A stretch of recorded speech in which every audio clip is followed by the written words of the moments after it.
ಚಿಕ್ಕಮಗಳೂರಿನ ಪವಿತ್ರವಾದಂತಹ ದತ್ತಪೀಠದಲ್ಲಿ ಇವತ್ತು ಇರತಕ್ಕಂತ ಅಕ್ರಮವಾದಂತಹ ಗೋರಿಗಳ ಬಗ್ಗೆನೂ ಸಹ ಇವತ್ತು ಏನು ಧರ್ಮಸ್ಥಳದಲ್ಲಿ ಎಸ್ಐಟಿಯನ್ನ ತನಿಖೆ ಮಾಡ್ತಿದೆ, ಅದೇ ರೀತಿಯಾದಂತಹ ಉತ್ಖನನ ದತ್ತಪೀಠದಲ್ಲಿ ಆಗಬೇಕು ಅಂತ ಬಿಟ್ಟು ಅಂತೇಳಿ ರಾಜ್ಯ ಸರ್ಕಾರಕ್ಕೆ ಆಗ್ರಹವನ್ನು ಮಾಡ್ತೀನಿ. ಮತ್ತೆ ಆಧುನಿಕ ತಂತ್ರಜ್ಞಾನವನ್ನು ಬಳಸಿ ಗೋರಿಗಳಿಗೆ ಯಾವುದೇ ರೀತಿಯಾದಂತಹ ಹಾನಿಯಾಗದ ರೀತಿಯಲ್ಲಿ ನಿವೃತ್ತ ನ್ಯಾಯಾಧೀಶರ ಸಮ್ಮುಖದಲ್ಲಿ ಅದನ್ನು ಉತ್ಖನನ ಮಾಡಬೇಕು ಅಂತ ಬಿಟ್ಟು ಅಂತೇಳಿ ನಾನು ರಾಜ್ಯ ಸರ್ಕಾರಕ್ಕೆ ಆಗ್ರಹವನ್ನು ಮಾಡ್ತೀನಿ. ಮತ್ತೆ ಜಿಲ್ಲಾಧಿಕಾರಿಗಳಿಗೂ ಸಹ ಈಗಾಗಲೇ ಮನವಿಯನ್ನು ಮಾಡಿದೆ.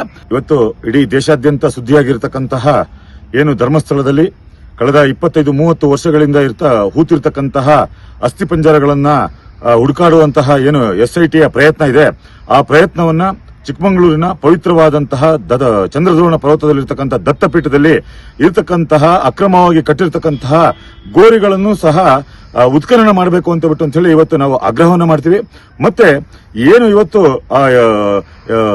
ಬೇರೆ ಬೇರೆ ತಂತ್ರಜ್ಞಾನಗಳನ್ನು ಉಪಯೋಗಿಸಿ ಯಾವ ರೀತಿಯಾಗಿ ಏನು ಗೋರಿಗಳನ್ನ ಅಗಿಯದೆ ಏನು ತೊಂದರೆಯನ್ನು ಮಾಡದ ರೀತಿಯಲ್ಲಿ ನಿವೃತ್ತ ನ್ಯಾಯಾಧೀಶರ ಸಮ್ಮುಖದಲ್ಲಿ ಈ ದತ್ತಪೀಠದಲ್ಲಿ ಇರತಕ್ಕಂಥ ಅಕ್ರಮವಾಗಿ ಕಟ್ಟಿರ್ತಕ್ಕಂಥ ಎಲ್ಲ ಗೋರಿಗಳನ್ನ ಉತ್ಖನನ ಮಾಡಬೇಕು ಅಂತ ಬಿಟ್ಟು ಅಂತ ಹೇಳಿ ಇವತ್ತು ರಾಜ್ಯ ಸರ್ಕಾರಕ್ಕೆ ಆಗ್ರಹವನ್ನು ಮಾಡ್ತೀವಿ.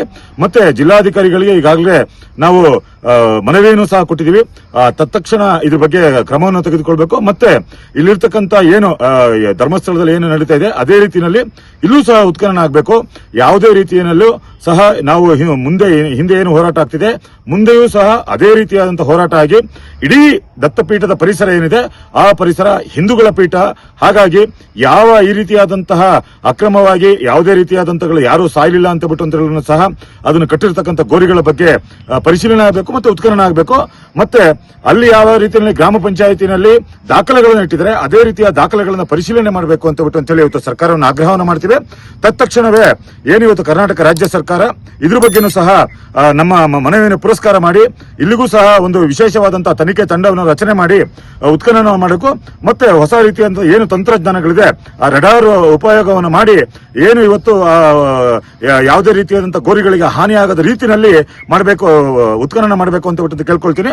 ಮತ್ತೆ ಯಾವ ಏನು ಇಡೀ ಪ್ರಪಂಚಕ್ಕೆ ಗೊತ್ತಿರೋ ಹಾಗೆ ದತ್ತಾತ್ರೇಯರು ತಪಸ್ಸು ಮಾಡಿರ್ತಕ್ಕಂಥ ಜಾಗದಲ್ಲಿ ಮಾತ್ರ ಸಿಗುವಂತಹ ಔದುಂಬರ ವೃಕ್ಷ ಇದೇ ದತ್ತಪೀಠದಲ್ಲಿ. ದತ್ತಾತ್ರೇಯರ ಪಾದಕೆಯ ಎದುರುಗಡೆ ಇರತಕ್ಕಂಥ ಔದುಂಬರ ವೃಕ್ಷದಲ್ಲಿ 10-20 ಅಡಿ ಜಾಗದಲ್ಲಿ 27 ಗೋರಿಗಳನ್ನ ಕಟ್ಟಿದ್ದಾರೆ ಅಂತ ಬಿಟ್ಟು ಹೇಳಿದ್ರೆ ಹಲವು ಅನುಮಾನಗಳಿಗೆ ಕಾರಣವಾಗುತ್ತೆ. ಹಾಗಾಗಿ ದಯಮಾಡಿ ಇಲ್ಲೂ ಸಹ ಉತ್ಖನನ ಮಾಡಬೇಕು, ದತ್ತಪೀಠದಲ್ಲಿ ಉತ್ಖನನ ಮಾಡಬೇಕು. ಆ ಗೋರಿಗಳಲ್ಲಿ ಏನೇನಿದೆ ಅಂತ ಬಿಟ್ಟು ಹೇಳಿ ಎಲ್ಲ ವರದಿಯನ್ನು ಮಾಡಬೇಕು, ತೆಗೆದುಕೊಳ್ಬೇಕು ಅಂತ ಬಿಟ್ಟು ರಾಜ್ಯ ಸರ್ಕಾರಕ್ಕೆ ನಾನು ಮನವಿಯನ್ನು ಮಾಡ್ತೀನಿ.